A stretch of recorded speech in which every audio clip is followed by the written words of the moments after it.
วิธีเปิดบัญชีวันแบงก์คิดให้ลูกหลานและคนที่ทานหักนำใช้ด้วยตนเองผ่านวันแบงก์ในแอป BCE L1 ก่อนอื่นมันให้ดาวน์โหลดและติดตั้งแอปวันแบงก์คิดใส่หน่วยโทรศัพท์ของลูกหลานหรือคนที่ทานต้องการจะเปิดบัญชีให้หลังจากนั้นให้กดเปิดแอปสังเกตอยู่ในหน้าแอปจะมี QR Code และเลขเครื่องซึ่งจะได้นำใช้ในขั้นตอนการสมัครขั้นตอนต่อไป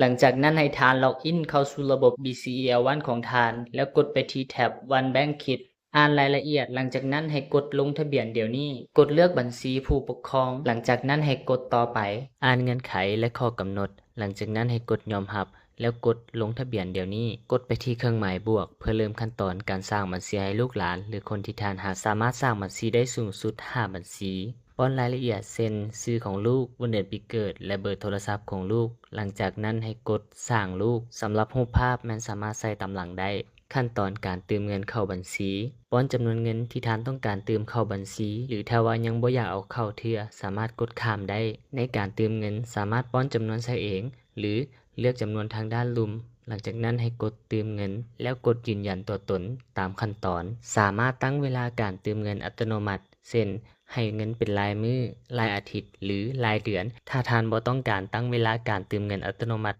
สามารถกดข้ามได้เลยขั้นตอนการตั้งวงเงินจำกัดท่านสามารถกำหนดได้ว่าบัญชีวันแบงก์คิดสามารถใช้วงเงินได้สูงสุดเท่าใดตั้งวงเงินที่ท่านต้องการหลังจากนั้นให้กดบันทึกถ้าหากว่าท่านอยากให้บัญชีวันแบงก์คิดใช้ได้เต็มวงเงินสามารถกดข้ามขั้นตอนนี้ได้เลยขั้นตอนการเลือกฟังก์ชันการใช้งานท่านสามารถกำหนดได้ว่าจะให้บัญชีวันแบงก์คิดสามารถนำใช้ฟังก์ชันอย่างได้แน่กดเลือกฟังก์ชันที่ท่านต้องการแล้วกดบันทึกซึ่งในคลิปนี้จะเลือกเป็นทั้งหมดขั้นตอนการเปิดนำใช้ให้กดไปที่ปุ่มสแกนแล้วสแกน QR ที่อยู่ทางหน้าแอปของผู้ที่ทานต้องการจะตั้งบัญชีให้ตามที่ได้แนะนำไว้ต้นคลิปหลังจากนั้นให้ป้อนรหัส4ตัวเลขที่แสดงอยู่ทางหน้าแอปอยู่ทางด้านลุ่มของ QR Code ที่ทานสแกนก่อนหน้านี้หลังจากสำเร็จแล้วให้กดต่อไป